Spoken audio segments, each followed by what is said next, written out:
Welcome, everybody. Come on in, get comfortable. Robin, I see you typing. You might be first. My name is Justin Rivers. I am Chief Experience Officer with Untapped New York, welcoming all of you tonight. Hey, from the snowy Berkshires, really, snow up there. Welcome, Robin. Welcome, Elliot. Klaus, always good to see you. Marie. Oh, by the way, as everybody's coming in, Astra and Joshua, I forgot to tell you, there's a bell button at the top of your screen. Right hand, click that to mute it, because if not, everybody's going to hear every time somebody chats, and it gets super annoying for everybody, for you and for them. Jeffrey, hello. Tom from Atlanta. Marie from Astoria. Nancy, hello from Tuckahoe. Nathaniel from New Orleans. Good to see all of you. Joe, I think Joe from London is here.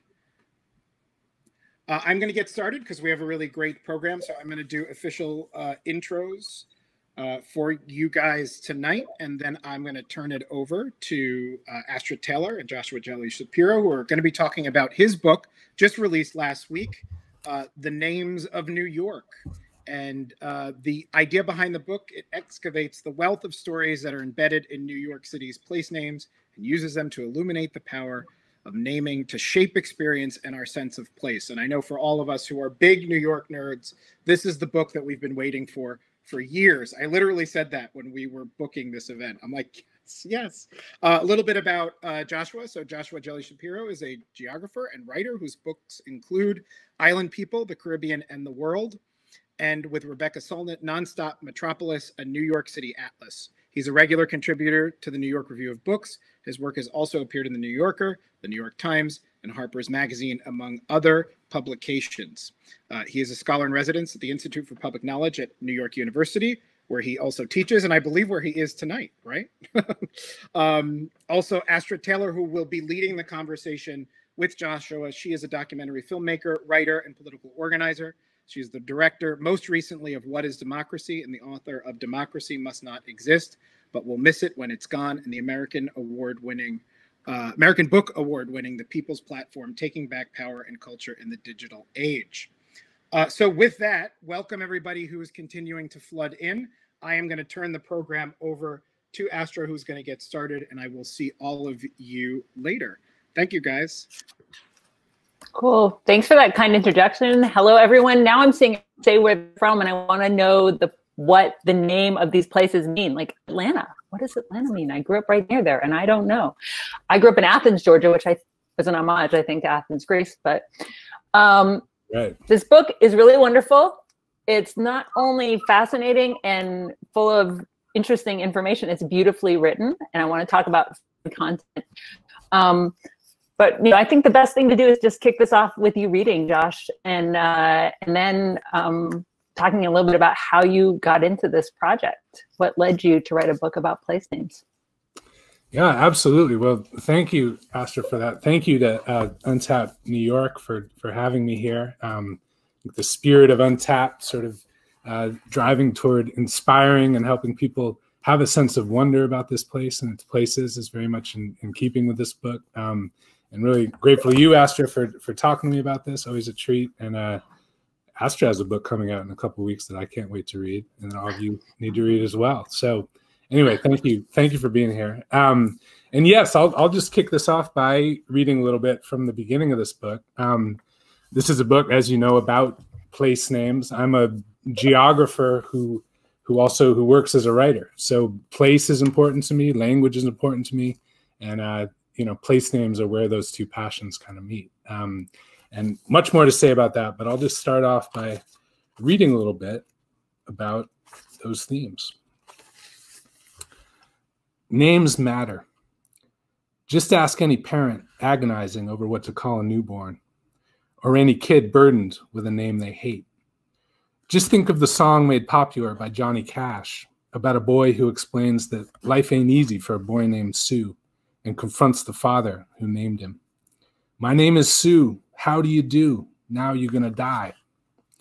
Whether you traverse your life as a Jane or an Ali or a Joaquin or an Eve, or you decide as a grown-up that you'd rather endure or enjoy it as someone else, we all learn that names mark us. totems of identity, systems of illusion. Names can signal where we're from, who our people are, we attach ourselves to, which Bible character or dead relative or living movie star our namers loved best. Murmured by an intimate or yelled by a foe, a name can be an endearment or a curse. Declaimed by protesters in the street, a name becomes an assertion of dignity, of rights, and of the refusal to overlook or forget. Names are shorthand, they're synecdoche. They're acknowledgments or shapers of history, containers for memory or for hope. And if names matter so much when attached to people, they matter even more when attached to places, as labels that last longer in our minds and on our maps than any single human life. Name, though it seem but a superficial and outward matter, yet it carrieth much impression and enchantment. That's how Francis Bacon described the matrix of associations we affix, consciously or not, to the public words by which we navigate our days. Place names can bind people together or keep them apart. They can encode history and signal mores. They can proclaim what a culture venerates at one moment in time and serve as vessels for how it evolves and shifts later on. Gettysburg, Attica, Stonewall, Rome, Wall Street, Main Street, Alabama, Prague, Malibu, Beirut, Boca Raton. Place names can summon worlds and evoke epochs in just a few syllables. They can recall long ago events or become, as settings for more recent ones, metonyms for historical change. Place names can become styles of dress, Bermuda shorts, capri pants, and of dance. Once we did the Charleston, now we do the Rockaway. They can hail rebellions or honor heroes or spring, like Sleepy Hollow and Zion, from books. Whether a name's born of whimsy or faith, whether it was first written down by a cavalier in his log or a bureaucrat in a city hall, its impression and enchantment derives, too, from the truth that its meaning can't be fully divorced from its roots. In place names lie stories. Stories, in the first instance, about their coiners. Tales, say, about the long-ago Dutchman who wandered an island of wetlands and hills that the people who lived there may or may not have called Mannahatta, but whose northern acreage those Dutchmen named for a marshy town in Holland called Haarlem. Then there are also stories about the complex or contradictory processes by which certain labels come to be recognized as official. Stories about how people, singly or in groups, attach certain attributes to place names that grow iconic. Iconic of, for example, as with 20th century Harlem, Black culture and pride. And stories, too, about all the ways that such words thus do much more than merely label location. About how these words and their rhythm and sound and how they look rendered into Roman letters or affixed on street signs and maps have the power not merely to locate experience, but to shape it. Not merely to label the locales to which they refer, but also in some mysterious and beautiful way to become part of them. Portals through which to access the past, place names are also a means to examine or re-examine, especially in times of ire and tumult, what's possible. And nowhere is this more true than in a great city, a place, as the geographer Yves Houtoin wrote, that can be seen as a construction of words as much as stone. Cities are monuments to civilization and creators of encounter. They're nothing if not generators of tales. And if language is consciousness, and humans are a place-loving species, then place names, toponyms, may mold a larger piece of our minds than we think. So that's just a taste of sort of why I'm turned on by names and turned on by place and sort of the place where they meet, which is toponyms, as they're called. Well, one thing you say, well, there's so much there. One is the pleasure, as you reread that, one of the pleasures of this book, you know, as someone who lives in New York and I've lived upstate, is the stories of these places, you know, and you walk around, and that some, you know, also learning about some places that I compulsively misname, like what is the name of the man who sleeps in the story, the William Irving story? Rip Van Winkle. Rip Van Winkle. So if my joke name for that bridge is always the Rumpelstiltskin Bridge. I can't remember the thing, right. But learning the story of that, learning the story of the neighborhoods I go to, learning about all these places I've never heard of before. It's just very, there's real pleasure of discovery reading this book. But one thing you say in the beginning is that geographers kind of look down on people interested in names, interested in toponyms, as you just said. Why is that? Why is there a kind of professional snobbery? And yeah, and you've chosen to kind of buck that. Yeah, well, I mean, it's funny, right? That there was a kind of moment in geography as a discipline, which is not a popular discipline in the States or anywhere really. It's more of a thing in Europe, but certainly not here. Around the sort of Depression, WPA moment, there was a sort of passion for knowing where names came from. And they are sort of, wonderful sets of facts to dig into. But I think, often people ask me, what does that mean you're a geographer? And they say, okay, you went to grad school for that. Does that mean you just, memorized all the capitals in the world or something? And I wish it were so. I don't know every capital. But no, what it is to be a geographer in my mind and to study it in the way that I did is to think about how place molds our sense of ourselves, why place matters, to how history unfolds, how it shapes our identity and our stories. And so for me, there's a great store of sort of literature on where place names come from, a great book called Names on the Land in the American Context by George Stewart that looks at all these great stories behind Providence and Troublesome Creek and Cape Fear. And, there's so much story there. But for me, what I wanted to do is sort of, okay, to look at those stories, but then also to sort of think about the ways in which those stories, as I say, become containers for history or for meaning, the ways in which they shape our lives, and the ways in which these words, whether Harlem or the Rip Van Winkle Bridge that you wrote, which I love. That's my favorite part of driving upstate is passing this thing that, this is an imaginary character from the Washington Irving story. And Washington Irving himself, it's kind of a great example of this guy writing, early America, early 1800s, and sort of spells all these yarns about the old Dutch past, most of it sort of made up. But Rip Van Winkle's one legacy. The Knicks themselves, the New York Knickerbockers, right, come from a Washington Irving story. So there's a funny way in which the sort of stories about a place, right, come to shape the identity of that place. And that's something I've just always been fascinated by. There's funny, so two threads and they coexist. Is sometimes names really are reflective of power, right? So you talk a lot about indigenous names and then colonial names, and there's who's writing history, who's putting names, and then there's this just amazing randomness throughout the book. Of just this kind of spontaneous creativity. I mean, yeah, I'm curious if you have thoughts on that. I mean, it's just because there's so much that just seems completely accidental. In fact, I'm thinking about your book because I was with my mother recently and she has a new property. And then she said, oh, there was like daffodils. And she's like, well, this is Daffodil Hill.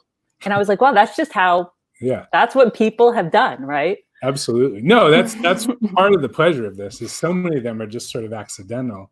And I think the story of which names stick and why is partly, if you're someone who cares about words and language and how language sounds, I think often it's really about how they sound, I gave you the example of Harlem briefly in what I read. And Harlem, of course, there's something about that. Those two syllables now have sort of gained this wonderful resonance and power as symbolic of, as I said, Black freedom and pride and other things as a place, as a story. But there's a funny moment, when the English took over New York, there was a real push to rename Harlem. This, of course, was well before the Harlem that we know. They wanted to rename it Lancaster. And, thank God they didn't succeed. The Lancaster Renaissance just doesn't have the same ring there.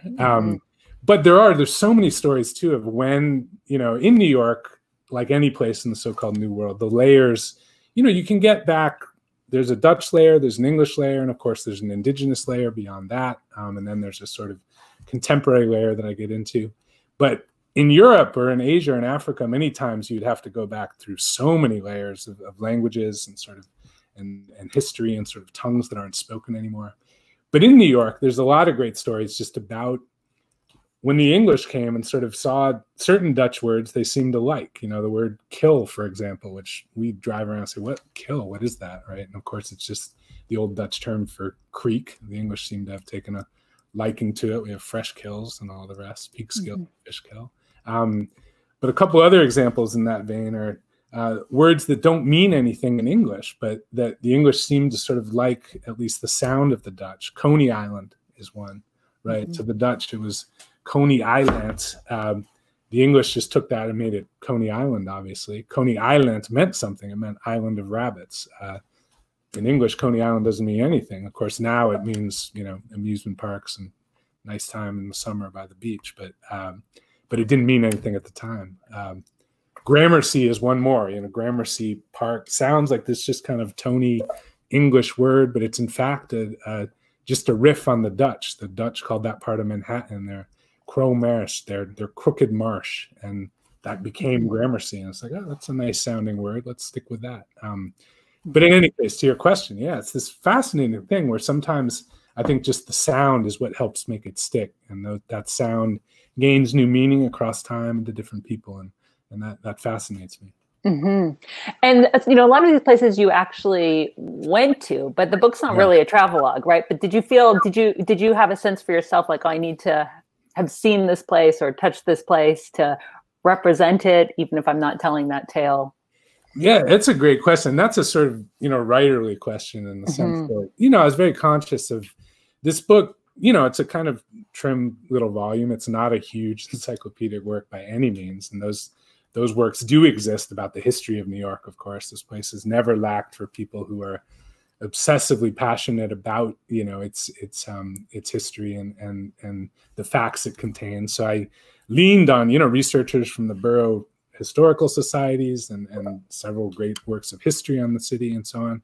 But yes, to your question, I mean, as a writer, one thing that I am always sort of driven to do is to, of course, make these stories and these facts sort of come alive for people, first of all, for myself. And the way to do that for me is often to go to a place and see how that name or that story resonates with what you're seeing there now.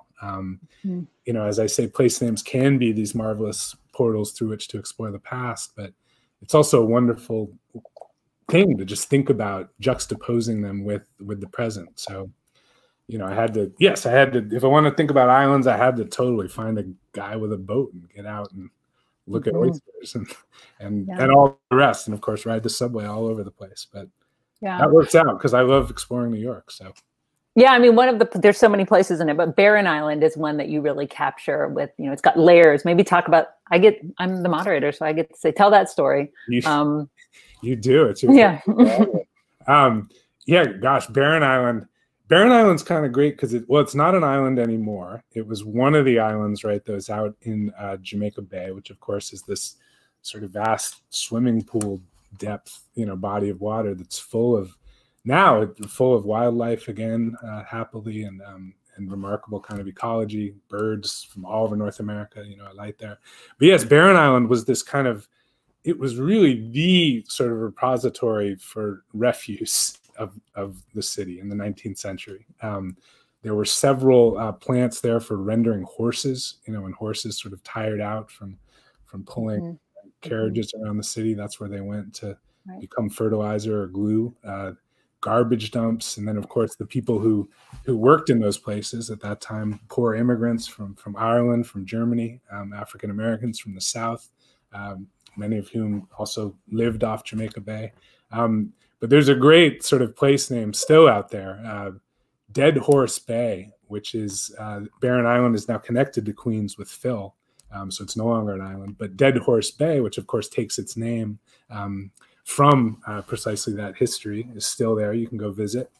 And more than that, there's a place on Dead Horse Bay called Glass Bottle Beach, which is one of my favorite places in New York. It's a beach where, as the name suggests, you know, there's a layer of sand, but there's this layer of refuse because it was a garbage dump. But this beautiful kind of antique glass, there's layers of it there, and it's a kind of marvelous place to go ponder history and many other things. But it's one of those names too where, you know, the name evokes a certain meaning, right? Barren.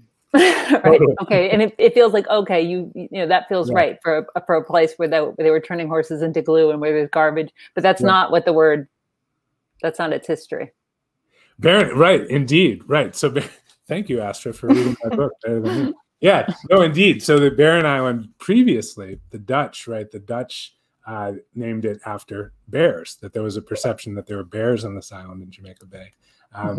And there is this way, and there's many like that actually, where the Dutch name kind of sounds like something to the English, and say, oh, okay, we'll run with that, even though it's a totally different meaning, and then takes on a meaning based on what happens there. So, yeah. How do you figure this stuff out? Right? Like, I think that's like I was like, neat. And I was like, how do you find this information? Right? Like, so for the, you know, it's got a lot in it, but you're right. It's a slight volume, perfect gift size, I have to say. But, you know, there might be things we want to figure out. What do we do? Great question. You know, one of my great resources in this was, as I say, there are people in this city who are so obsessed and love this city that many of the people have done the kind of work of philological detection. And we'll talk about indigenous place names, I'm sure, in a minute. That's an area where there's still a huge amount of debate among people who speak Munsee, the Algonquian language that was here. And one of the deep pleasures of this book was engaging those people and talking with them about debates about what certain words mean. So there's no definitive answers in many cases. But with a lot of that Dutch and English stuff, you know, there are layers of sort of scholarly work that have been done under the aegis, as I say, of the Borough Historical Societies and so on. And one particular resource for me that was wonderful and that I love to just turn people onto is a wonderful website just called oldstreets.com. And it's been compiled by this retired city planner friend of mine called Gilbert Tauber, who spent years sort of digging through old maps and atlases and directories to kind of create a directory of street names and place names that are no longer with us. Many of them, of course, marvelous, from Satan Circus to Paisley Place and all these kinds of places. But he's also the person who's sort of now created a great directory of honorary and secondary street names. It's on the same site, oldstreets.com. And before, some years ago when he did that, we actually didn't have a directory of the now more than 1,800 honorary or second street names in New York. So that's one wonderful resource that people can turn to beyond the index of my book. Yeah, he's a great character in your book because he kind of comes up at the end, and it reinforces that you're part of this kind of kindred spirit of community of people into names. And he also, I don't think I'm giving the book away but he throws some shade at Regis Philbin from Regis and Kathy Lee having a name. The guy's not even dead, he says. You know, Regis? Indeed, but Regis, sadly, he passed away a few months ago. So now now it's appropriate. Last summer, was it? Yeah. In any case, yes, R.I.P. Regis. But no, the contentious point there was that Regis Philbin was granted an honorary second or an honorary street in the Bronx where he grew up. Some years before when he'd become famous, basically, it was like, okay, we can give him a street. And yeah, Gil, his feeling was that, there's possibly these street names have become so prolific. Last year, I think fully a quarter of local laws passed by city council were for honorary street names, which no city that I'm aware of does this on that scale. And so his feeling was, perhaps he's all for it. Let's celebrate whoever the community wants to celebrate. It's a wonderful way to honor people. But perhaps they should have passed away before we do so. Perhaps there should be another kind of set of agreements about how to do it. But it is this marvelous kind of second order geography now that's sort of placed on top of the city. And every week, seemingly, there's news of another one. I just saw a clip about, Big Pun, the great rapper MC from the Bronx. Now he's got a corner in Grand Concourse as of a few days ago. So, here's the Big Pun. But right, and this is one way that the city is changing, that names are evolving. And let's go to the indigenous, because that's sort of the first chapter right after the introductory chapter, and it's not just New York; it's the whole country. Right, has this wealth of indigenous names, so many places, but people don't know that, right? So it's something very interesting there about, the names are this history, but people don't have the interpretive lens. They're not able to sort of understand what it is they're encountering. Yeah, talk about that. And your book does, that one recurring refrain is the question of lost languages, and also, I suppose, having that skills of interpretation. How many languages are slipping away. So can we even read the signs around us? Absolutely. Yeah, no. And that, as I say, that was one of the really most rewarding things about this book, I think, being able to tap into, what's a dynamic and increasingly kind of vital conversation that wasn't really sort of here a few decades ago, even. Obviously, the descendants of the Lenape who were here when Henry Hudson and other Europeans arrived, their descendants are with us. Most of them live in Oklahoma or in Ontario. And there are a few native speakers left, but many more people who are studying the language and keeping it alive, thankfully. And I was able to go to some language classes where that's happening in Manhattan, which is a wonderful thing. But yeah, there's such a dynamic in this country in general around, no fewer than 26 states have names that are of Native American origin, or at least purport to be. A couple of them are just sort of made up. This sounds like a Shoshone name in the case of Idaho, but many others obviously drawn from native place names or native languages. And there's a strange dynamic, I think, around the ways in which settler colonists were really seemed to love native place names from the start. And I think it tapped into this idea of this pristine wild land, ideas of the noble savage, all kinds of sort of problematic notions of romanticizing native peoples as you push them off the land, essentially.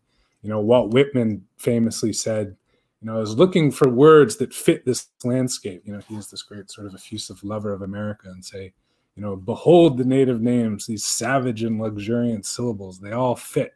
And then he says, Mississippi, it rolls a chute 1,000 miles long. Mississippi is this marvelous word that's so fun to say. Of course, Mississippi River is a redundant phrase. It means great river, as does Ohio River. Ohio means river as well. But in any case, in New York, there's countless examples of these native place names. We know Manhattan, of course, but across Brooklyn, Canarsie, Gowanus is another one. Rockaway, New Jersey's full of native place names, most of them drawn from Muncie, one of the Lenape languages. Others are Inami. Hoboken, Hackensack, Ho-Ho-Kus, Raritan. Tappan Zee, in fact, is a kind of great mix of Lenape and Dutch. And the Tappan, where the band of Lenape lived in that part of Westchester, where the Hudson grows really wide. And Zee was the old Dutch word for sea. So just Tappan Zee is the sort of sea of the Tappan. But as I say, there is a really interesting kind of conversation going on now where there have been sort of versions of what many of these words meant. And many of them seem reasonably legitimate, but many of them it's totally debatable. And in part that's because these were words that were, written down in the case of Manhattan by one of Henry Hudson's sailors. He wrote down Mannahatta. Quite unclear exactly what he heard or what the person he heard say those syllables meant by those syllables. So there are many different versions. The best version now seems to be that perhaps he heard the phrase Mannahaton, meaning place where we gather wood for bows and arrows. But that, in fact, is not definitive either. So this whole dynamic of the ways in which people who had the power to create maps seem to be invested in native place names, deeply so, or drawn to them, but in, quite sort of twisted way in many ways. Right. And then there's, the direct sort of colonial response to that. So I'm thinking about my friend Roxanne Dunbar Ortiz, who wrote the brilliant Indigenous People's History of the United States. And she talks about naming, the politics of naming, and firsting and lasting, right? And that's why part of the politics behind Columbus, this sort of as though history starts with him. Right. And thus a kind of also, even as these indigenous names are there, this violent erasure at the same time. So naming is both random, but then it's also not neutral. So yeah, thinking about power, especially as we're in this moment of thinking about monuments and the built environment in this way. So I'd love to hear your thoughts on that. But also maybe this is a moment too to think about the gendered aspects of names. You worked on the project with Rebecca Solnit, who's our dear mutual friend, Nonstop Metropolis. And there's a wonderful phrase, and you quote in the book, where she says, we live in a manscape. Right? How many of these names now has become a verb in a weird way, but yes, that's the right. And so many when places are named for historical figures or when there are statues to them, they are just overwhelmingly male. Absolutely. And that's something that, is another thread in this text.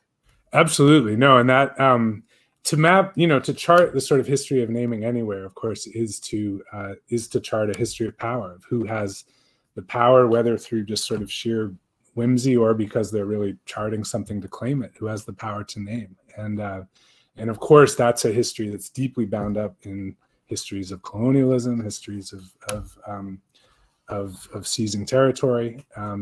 And as you say, the sort of dynamic in this city, like any city I know around the globe, is as Rebecca put it, right? It's a manscape. And one of the maps in Nonstop Metropolis, this atlas of the city that she and I put together with a bunch of collaborators, was the idea that anyone who lives in a city can and does map it in their own way, whether or not they sort of think that they're doing so consciously. And that map, City of Women, where essentially what we did was to take every subway stop in the city, the subway map being the most iconic kind of map of New York that we have, and rename those stops for an illustrious woman who either lived in or left a mark in that part of the city, so that you get this whole different vision of the city, of the ways in which this place has always been shaped by women, of course. And it's an implicit comment on the ways in which 95% of everything here, like everywhere, is named after men, that we don't have those markers in public space for women, for people of color, for many people who have been here and shaped this place and are not honored in public space that way. And I think that there is, right now, it's a wonderfully kind of exciting and important time to be thinking about these things, because I think that, many of the place names around us and the monuments are sort of being made to speak, so to speak, that we are thinking critically about what histories they celebrate or uphold. The movement, of course, to remove Confederate monuments and place names across the South and elsewhere is a vital way in, not just to kind of thinking about and confronting the history of slavery, but thinking about why and when names and monuments happen or are implanted. And the thing about many of those Confederate monuments, of course, is that they're not neutral markers of history. They don't date from the Civil War. They date from the worst time of the Jim Crow era, and they were put up to herald white supremacy and to sort of condone the most awful aspects of that time. And so it's absolutely apt that they should be sort of taken down. There are many other cases, right, where these become complicated conversations about the ways in which a name like Harlem, for example, is certainly associated with the Dutch men who put it there, who were associated with the Dutch West India Company and the slave trade. But across some centuries, Harlem has attained a different meaning, and its central meaning is not that history, I would argue. Its central meaning is what people have done with that place name. So it's not a one-size-fits-all sort of debate ever. But for me, it's a marvelously kind of exciting and important set of conversations we're having. And I'd give one example in New York that's been especially important to me. Down on Wall Street in Lower Manhattan, and this dates from sort of Occupy moment in the city that you, of course, were a big participant and witness to. And that marker on Wall Street, right by where Wall Street hits Water Street, which of course is where the water used to come to before it became fill. And now there's a marker, right, marking where the main slave auction block in Manhattan was in the 17th and 18th century. And it's not a massive marker, but it is official, it's there. And I love being able now to take students there and to say, this street, Wall Street, which takes its name from being the northern edge of old New Amsterdam, but of course now is iconic of American finance, American capitalism. And to say it quite literally, the history of American capitalism is also the history of slavery. And to actually see that in place and to sort of make the place speak in that way is a very powerful thing, and we need much more of it. Yeah, that was actually this fellow Chris Cobb, who was at Occupy. And that the wall then takes on this whole new meaning, right? And its literalness, and exactly, really showing that the financial center of power that New York's so celebrated for is absolutely tied up with this, with the history of slavery and racism and human beings as capital. So, I mean, at the other side, or maybe not the other side, in a different part of the map, you also talk about, the fact that, I guess for me in New York, right, it's like, well, you can rename places, but, if you don't own property, right, where wealth is so differentiated that it's like, yes, you'll get MLK Boulevard or something, which we have all over the country, but you won't get wealth with redistribution. You won't get power, right? So maybe throwing out a few names is a fair, it sounds like a good deal to the powerful. Absolutely. No, it's funny. And you mentioned MLK because yes, in the 70s and 80s, towns and cities across America, got Martin Luther King Jr. Boulevard to celebrate Dr. King's vision and legacy, which of course was a progressive and important thing in all kinds of ways. But it's a fascinating thing in New York because here, right, MLK Boulevard is the second or honorary name for 125th Street, and it was sort of slapped on 125th Street. Which was already iconic of certain of those ideals, right, as a place for Black pride and Black culture and sort of Black freedom struggles. So no one on 125th Street, or in Harlem, I should say, uses MLK Boulevard. People say 125th because it was already iconic of these things. And I think that goes into, there is a whole debate about, again, these second names and sort of what good they really are or aren't, right? And so that's a whole other kettle of fish. But maybe that's a place for you to read the bit that we talk about you doing a second reading. I will, absolutely. Then maybe we can take some questions. I'll just give you one other little anecdote from Brooklyn. That's a kind of great example of a way that a name change has occurred that sort of attempts to honor a different or a new history, but in a way that also honors the memories of people who have sort of attached to that name in different ways. And that is in Manhattan Beach in southern Brooklyn. There's a place called Corbin Place, and it's named after a guy called Austin Corbin, who was kind of a Fred Trump of his era in the 19th century, a developer, developed that part of southern Brooklyn. And he was also a sort of raging anti-Semite and not a kind of closet one. He was deeply involved in the Society for the Suppression of Jews. This is what he did. And this history came clear some time ago. And there was a conversation in that part of Brooklyn that, about changing the name. And the solution that the local council person, the community came to, I think was quite inspired. What they did was just to add a single initial. They made it M. Corbin.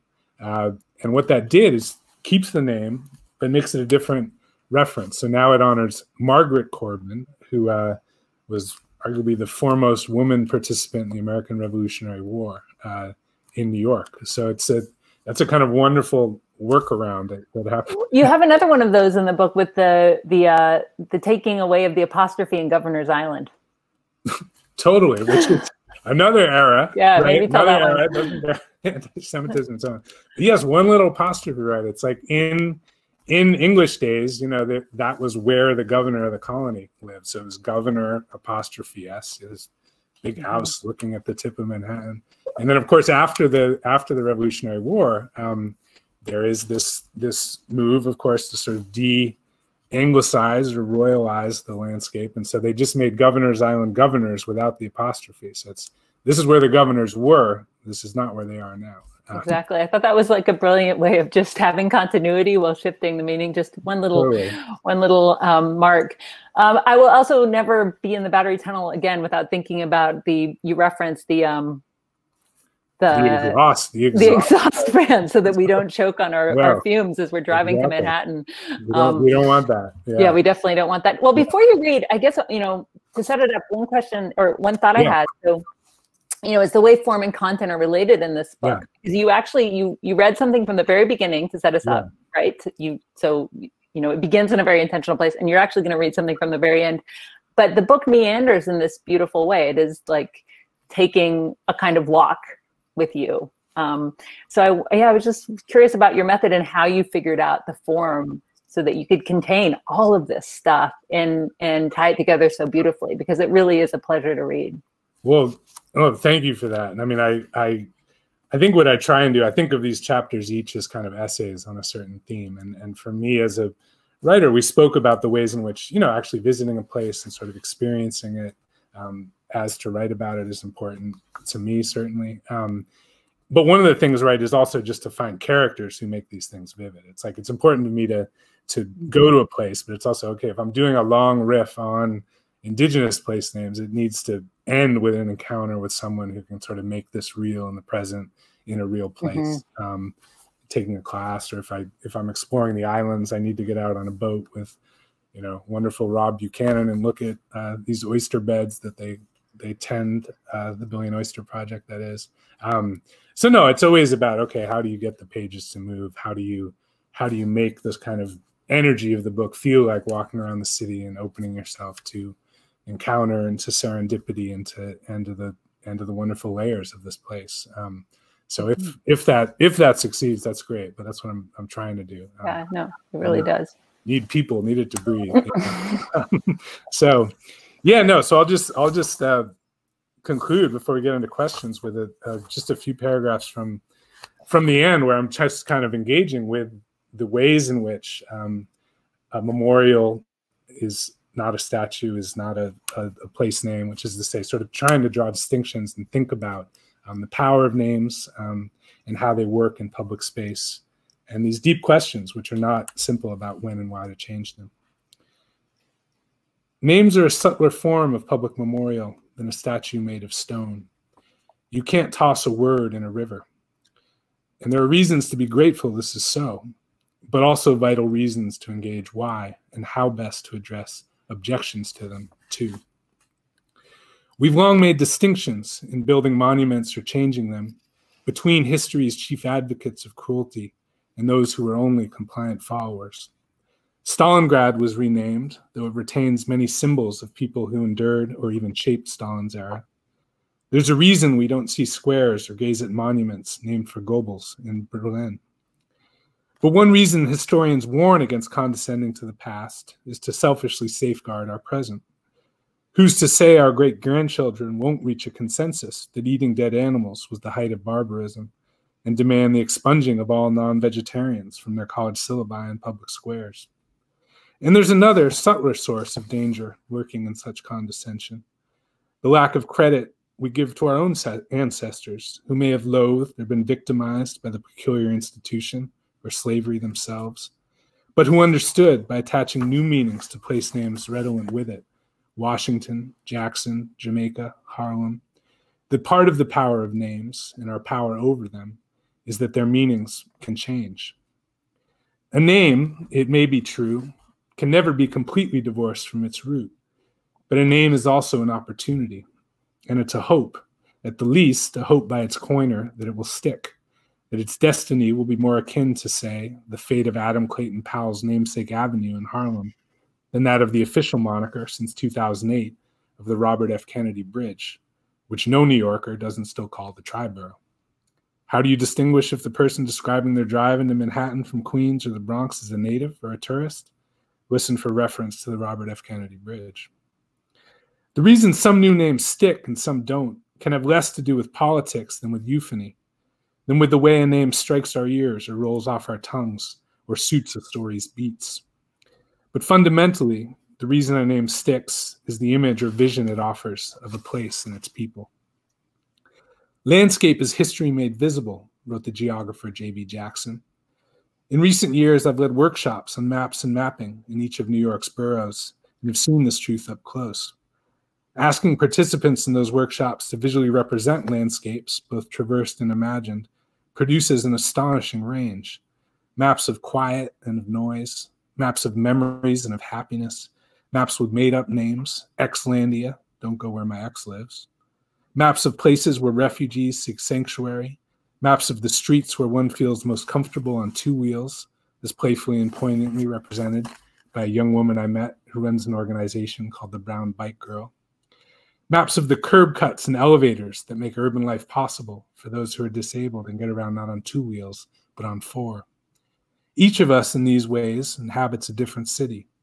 Each of us, in the names we use to navigate it, also lives in one that is shared.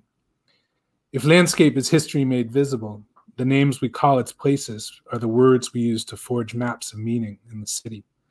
On its streets, we make our way to different fates, but also intersect, if sometimes for only a moment, in shared spaces whose names can embody common understanding and can become the signs into which we learn not merely to see each other, but to see through to possible futures. So that's how the book ends. If you could, is there any place you'd like to rename? Oh gosh, such a good. Here's a kind of name that I would love to ban if I had the power by fiat. All the acronym neighborhood names that real estate people have picked up. It started with Soho and Tribeca, which were south of Houston, Triangle Beneath Canal, which were hatched by community members, artists, and then real estate people got a hold of it and sold those neighborhoods as commodities.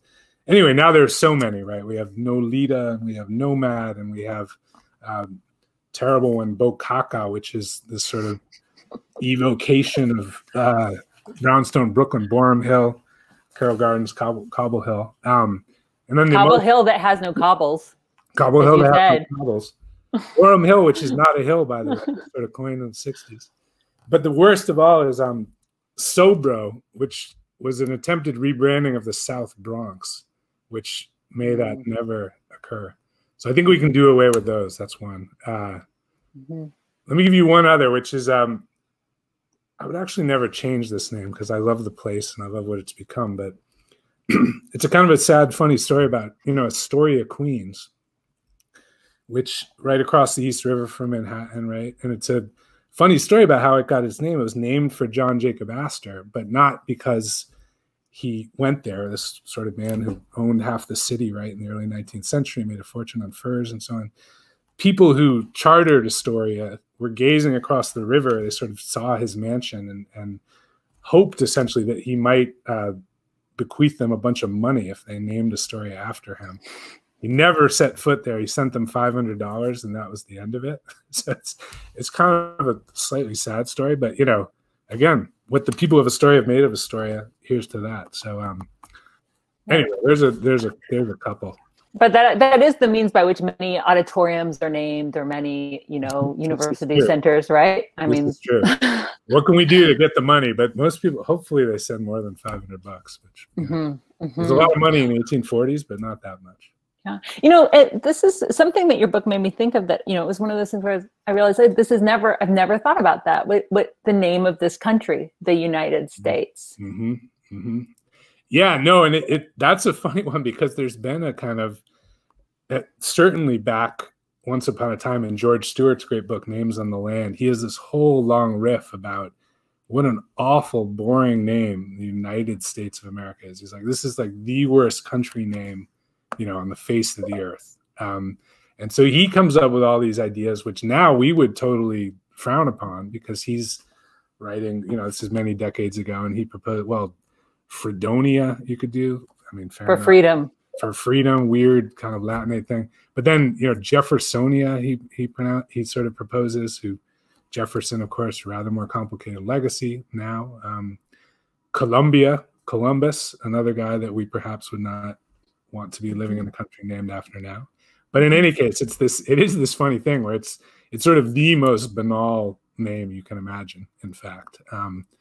But there it is. It's a brand and it's spread around the world. Right. And it has potential though, because you can add states, right? Imagine if they had put a number there, right? But true.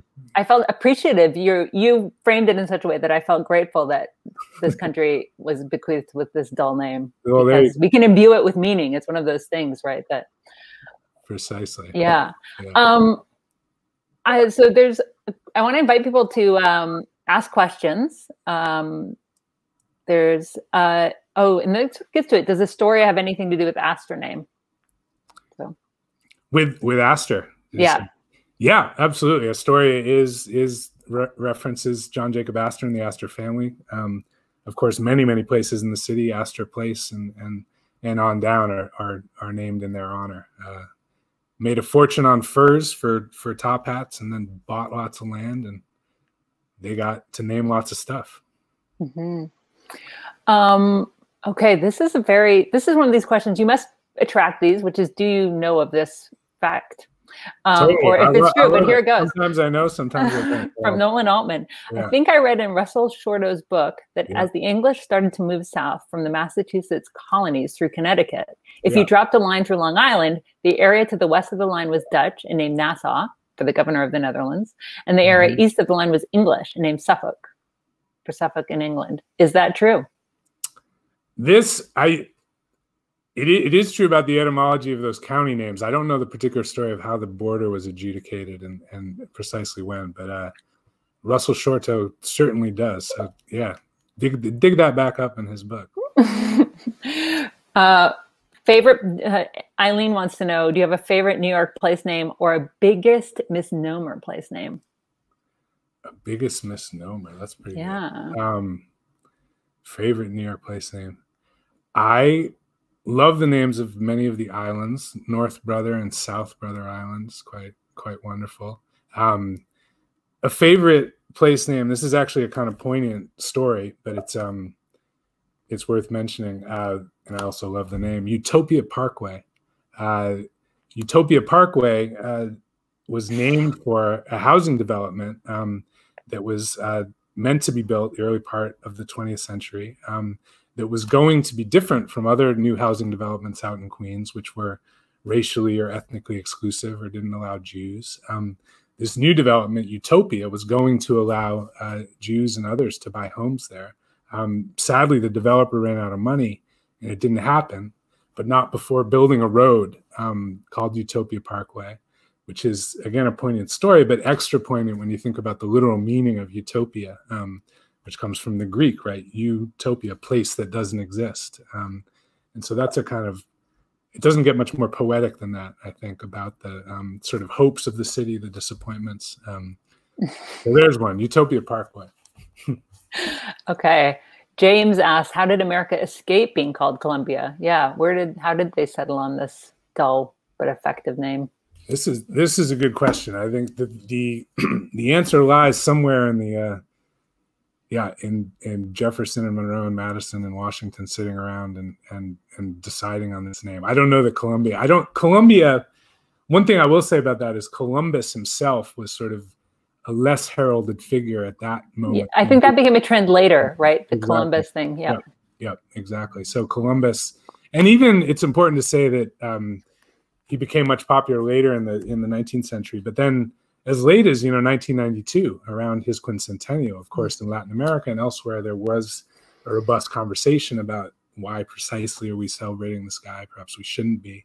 But in New York, 1992 is the same year that Local Law 28 goes into effect, which is what allows the city council to sort of add these secondary names incredibly easily. And there are something like a half dozen new Columbus streets that go up around, one that's in Italian, one that's in Spanish. Anyway, he was still at that time, right, a widely celebrated figure. So it goes to show, obviously historical reputations change with time. And that's a good thing. If we want to name, we'll give one of these secondary names to a street, what do we do? You got to talk to your local city council person. It starts at the community board, and then they are all kind of empowered to go to city council. And in general, whatever names individual city council people propose get ratified. Sometimes there's some debate if people want to raise a ruckus, but generally it's a pro forma thing now. Obviously, at the community level, these things become contentious, but you can talk to your city council person. Absolutely. Cool. Okay. Nathaniel Rich asks, he says, you mentioned George Stewart's Names of the Land, which I love, and seems in the same tradition as Names of New York. So yeah, maybe talk about the connection between the two. Now I see there is a resonance. And he asks, would any other books belong in this category? A literary approach to place names and the stories behind them. That is a great question. Those are my two favorite. That is to say, George Stewart's is my favorite. I don't include my own book in that. A literary approach. Those are the two. It's like, for me anyway, in my kind of understanding of these things, I would say one other book I would say is absolutely beautiful, and it's slightly different because it's not a kind of essayistic riff on place names, but it is an extraordinary compendium of American place words, and that's a book called Homeland, put together by the late great Barry Lopez and Deborah Wertner. And that's an incredible book of essentially regional or local names that describe play, like cowbelly is what people call soft silt at the bottom of a brook in Appalachia, for example, and just many, many beautiful words like that.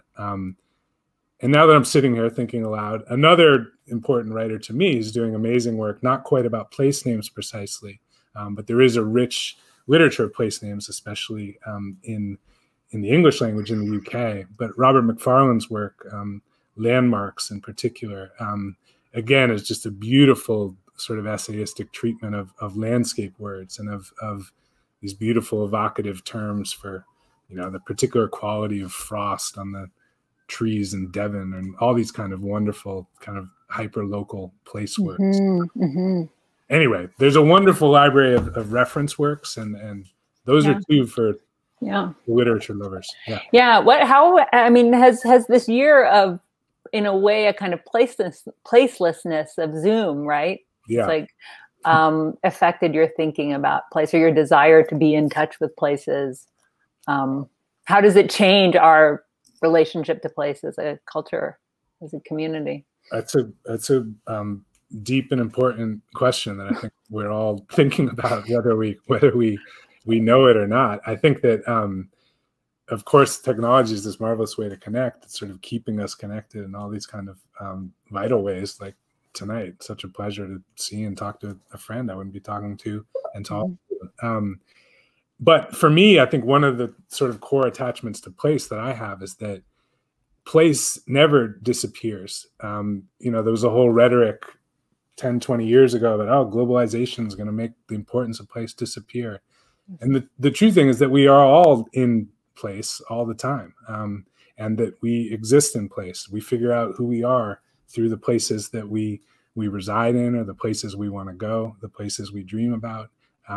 So to me, place is an intrinsic and unavoidable part of consciousness, and part of being a sort of healthy and connected human being is to be tied to place or to be thinking about place. So I think, yes, we all exist in these virtual spaces in certain ways these days, but I think place is never going away. And so to me. Well, last thing, someone said in the chat, they said this is supposed to be about geography and it's become very political. And how would you, to me, my response to that is, well, place is political. It's not just the places we are, but the places we don't have access to. For example, you mentioned in that beautiful passage you read, the question of accessibility. So, my sister is disabled, she uses a wheelchair. Right. And, to me, when I had the first sort of epiphany of, wow, place is political, it was like, whether or not there's a curb cut, are you actually invited to enter a space, or are you literally physically excluded from it? Right. But I guess, and geographers are quite political, actually. It's a funny thing as a discipline. It's been a sort of refuge for some influential Marxists and things like that. But I'm curious about maybe this, we are in a political time, and how do you see these two realms relating? No, it's a great question. I think, to me, place is inherently political in terms of thinking about the ways in which contestations for and around power, also occur in place. And so thinking about the ways in which places are made and unmade, those are deeply political questions. So politics in that sense is unavoidable in this conversation.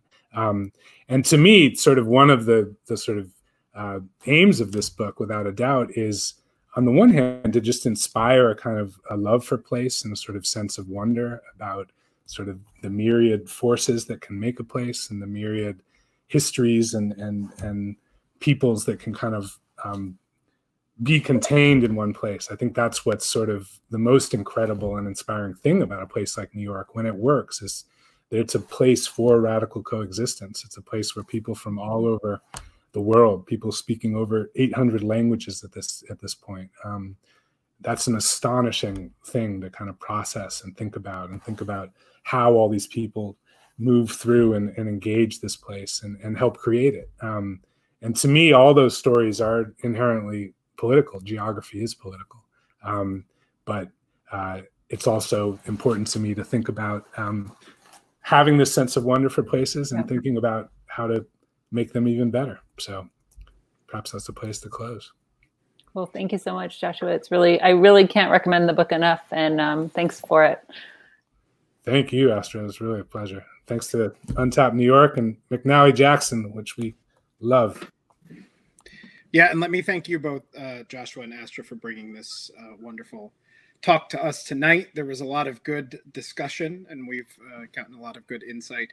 I liked the America debate. I've always loved the idea of the naming of America and, the ties to America of Vespucci and how it was all sort of like a total misnomer. It was he found it a couple years later, and we're like, why do we call it this? And the Columbia debate. So it's great. This really brought up even stuff outside of the context of New York, which is always fun as well. So I thank you both very much. This was a really great conversation. For those of you who joined us this evening, I put the link to purchase the book twice in the chat, at the top and a little bit towards the bottom.